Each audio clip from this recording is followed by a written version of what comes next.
You're in the room, lights warm, music low, people laughing like it costs them nothing. And you're standing there, holding a drink you're not really drinking, smiling at the right moments, doing everything that looks like being present. But inside, you're already gone. You found the exits before you found somewhere to stand. You've checked your phone 3 times, not because anything arrived, just to have somewhere safe to put your eyes. And there's a quiet calculation running beneath all of it. How much longer before leaving feels acceptable? This feeling has a reason, and that reason will change the way you see yourself. You don't hate people, you love people. One at a time, in quiet rooms, in honest conversations where nobody performs. What drains you, what hollows you out completely, is what happens to you when there are too many of them at once. That's not a flaw, not shyness, not something to fix. It's something your nervous system learned long before you had any words for it. And what it learned is exactly where this begins. Think about the last time you walked into a crowded room. Not what you said, not what you did, what you noticed. Before anyone approached, before a single conversation started, the couple near the window not quite looking at each other, the tension underneath the laughter across the room, the person whose smile arrived half a second too late. You noticed all of it. Nobody asked you to. It just arrived. And that changes everything about what we're actually talking about here. Because sometimes the people who feel most overwhelmed by crowds were the children who never felt emotionally safe enough to stop paying attention.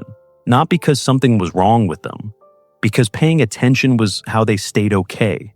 That leaves a mark. Most people walk into a room and see people. You walk in and feel the entire emotional atmosphere, every undercurrent, every unspoken tension, before you've said a single word. That isn't anxiety. That is a nervous system that learned to process everything. Because once, everything mattered. Here's the realization most people never reach about themselves.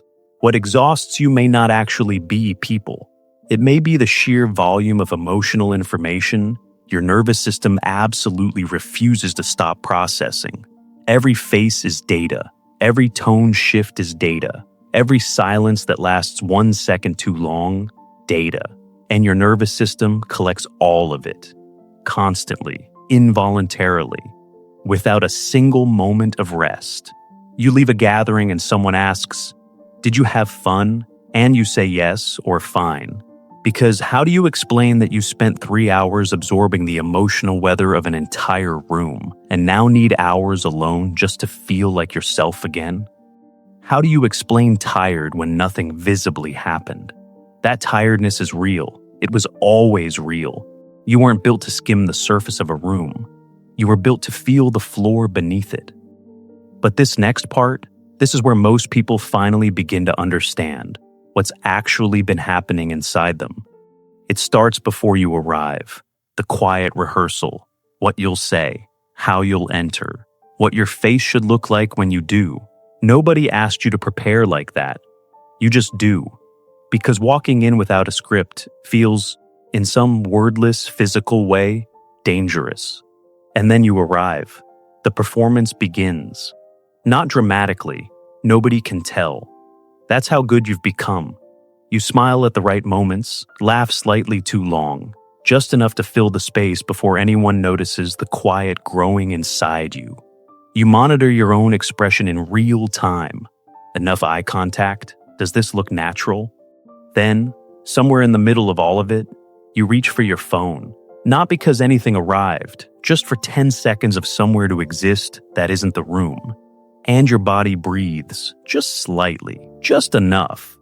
Here's the dangerous truth hiding underneath all of that. You weren't reading the room because you were socially anxious. You were reading it because once upon a time, missing the emotional shift had consequences. That's not a small distinction. That's the entire reason social situations cost you what they cost. You weren't just attending a gathering. You were doing what you've always done in rooms full of people, staying alert, watching for the shift. That's not introversion. That's an old survival strategy running inside a situation that no longer requires it. And your body doesn't know the difference. You get home, sit in the car, just needing the space between the performance and the rest of your life. Later, lying in bed, the thought arrives. I didn't even do anything. Why am I so exhausted? That thought is one of the cruelest things you've ever said to yourself, because you did something enormous. You held an entire performance together for hours, while simultaneously absorbing the emotional atmosphere of every person in that room. And the loneliest part, nobody in that room had any idea. Think back, not to a party, not to any crowd, further. Think about the first room you ever had to learn to read. Not a book, a room, a household, the particular emotional atmosphere of the place you grew up in. Because for many people who dread crowded spaces, it started there, long before crowds had anything to do with it.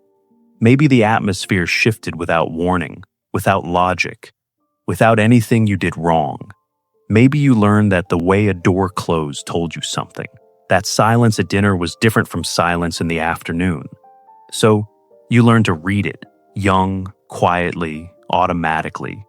You learned so well that eventually it became invisible even to you. Here's the truth that tends to stop people completely. Some people don't hate crowds because they dislike people. They hate crowds because a crowd forces their nervous system to monitor too many possible emotional dangers simultaneously. Not one room, not one person, dozens, all at once, all requiring the same vigilance your nervous system learned to apply to a single unpredictable household. A crowd isn't just loud, it's overwhelming threat processing demand on a system already running at full capacity. And your body responds the only way it knows how. Scan, read, prepare, find the exit. Not because the crowd is dangerous, because once, in a much smaller room, something was, and your body never forgot. Some people became emotionally observant, because nobody in their childhood felt emotionally predictable. You weren't reading rooms because you were anxious. You were reading them because once, relaxing completely wasn't always safe. That child grew up, moved out, built a life, but the nervous system came with them, still scanning, still watching, still running the algorithm that made survival possible in a place that no longer exists. Your nervous system learned to protect you, and it never got the message that the danger had passed. It's still watching, for something that stopped coming a long time ago. And here is what that constant watching quietly does to you. Over time, in ways you probably never connected to the crowds at all, when your nervous system is running threat assessment on an entire room, there is almost nothing left over for actually being in it. You are physically present, and emotionally, somewhere else entirely. You're talking, nodding, responding at the right moments. Your mouth is forming words that are perfectly appropriate, but something underneath has already gone quiet, already stepped back, already retreated to that place inside yourself, where you go when the room asks too much. And here's what nobody ever names. That is one of the loneliest experiences a human being can have. Not the loneliness of an empty room, the loneliness of a full one. The specific invisible ache of standing inside a conversation and feeling like you're watching it from somewhere slightly outside yourself. Like there's glass between you and the moment. Like everyone else arrived fully and you, despite being there, despite performing presence so convincingly, somehow didn't make it all the way in. You smiled while feeling nothing. You laughed at the right time. You asked questions you didn't have the emotional bandwidth to actually hear the answers to. And the whole time, nobody noticed, because you were too good at making sure they didn't. Here is the identity-level truth hiding inside that experience. The more emotionally aware you are, the lonelier a crowd makes you. Not because you dislike the people in it, but because emotional hyperawareness in a crowded room creates a wall. Not between you and danger, but between you and genuine connection. You cannot monitor a room and inhabit it at the same time. You cannot scan for emotional threats and simultaneously feel emotionally safe enough to actually be present. So you perform presence. while real presence stays just slightly out of reach. And you drive home afterward, not just tired, but strangely hollow, like you were surrounded by people for 3 hours and somehow came back emptier than when you left. That hollowness has a name now. It's what happens when a nervous system spends an entire evening protecting you from the very connection you went there to find. And maybe for the first time, that makes sense. The exhaustion after a crowd isn't just physical. It's the specific weight of having been completely alone in a room full of people for hours. And what your nervous system needs after that is something most people have never given it permission to want. There's a specific relief most people will never understand. The moment the door closes behind you, the noise still existing somewhere, but not here. And something in your chest releases. Not dramatically, just quietly. The way a breath held for hours finally, slowly, lets go. Most people would call that avoidance. But here's the realization that changes the whole picture. You didn't need quiet because you were antisocial. You needed quiet because, for your nervous system, quiet was the first place it ever stopped bracing. Silence wasn't emptiness. Silence was safety, the absence of something to monitor, something to prepare for, something to survive. And your nervous system still experiences solitude that way. Not as isolation, as the first full breath after a very long time underwater. Think about where you feel most like yourself. One person you trust completely. Someone around whom the monitoring simply stops. Someone whose mood you don't have to track. Or no one at all. Just the rare peace of existing without being observed. That preference isn't a symptom, it's intelligence. Your nervous system learned, correctly, that some environments cost more than they give, and it chose, again and again, the ones that didn't drain it empty. Here's what this next part reveals. The time you need to recover after a crowded evening isn't a measure of weakness. It's a precise measurement of how much invisible work you were doing inside it. The people who need the most recovery time after social situations are often the most emotionally present inside them, not the most anxious, the most aware.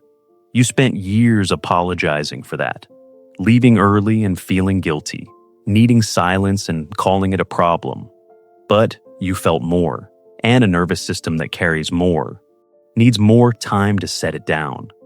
That isn't a flaw in who you are. That is the full, accurate, unashamed truth of how you were built. Go back to that room one more time. Warm lights, low music, people moving through it like it cost them nothing. And you, at the edge of it, holding a drink you weren't drinking, counting the minutes, feeling completely alone in a room full of people who had no idea. For most of that time, you believed the room was showing you something true about yourself, that you were too sensitive, too much in some ways, never enough in others. Here's what was actually true. You were a nervous system built for depth, dropped into environments designed for surfaces. You absorbed rooms whole, every undercurrent, every unspoken thing passing between people who didn't even know they were broadcasting it. And then you were expected to drive home and feel fine. The shame you carried for needing to leave was never yours. But here is the other side. The same depth that made every crowded room exhausting is what makes you capable of connection most people never reach. You sit with one person in a quiet room and they feel completely seen because you're actually there. The sensitivity that cost you so much in crowds is what makes you rare in the quiet. That was never a flaw. It was always a gift, one that came with a cost nobody warned you about, and nobody adequately acknowledged, until maybe now. You weren't failing to belong in those rooms. You were built for something they couldn't hold.